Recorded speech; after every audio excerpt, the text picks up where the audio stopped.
Pour la mise en tension de la cheville en flexion, en inversion, on va utiliser les mêmes principes, donc les 3 phases qu'on a utilisées pour la mise en tension classique. Donc 2 minutes d'étirement passif, 5 fois 10 secondes où j'enfonce les orteils et l'avant-pied pour contracter le mollet.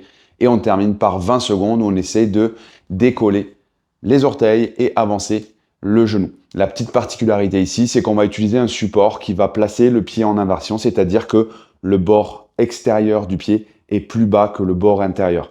Ici, moi, j'ai une plateforme. Donc, vous voyez, quand je vais faire l'exercice, je vais être dans cette position-là. Mon pied est orienté plus bas à l'extérieur qu'à l'intérieur.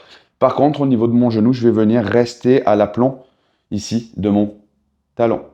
Si j'ai le pied qui est orienté et que je viens ouvrir ma hanche, on n'a pas de spécificité. Donc, je garde le pied à plat et je viens garder mon genou au-dessus.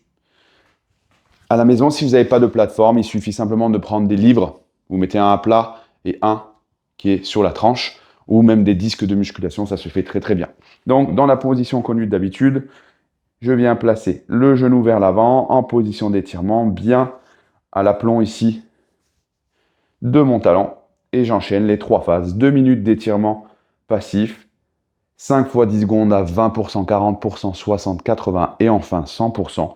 Et je termine par les 20 secondes où je viens décoller les orteils et avancer le genou pour fermer l'angle le plus possible.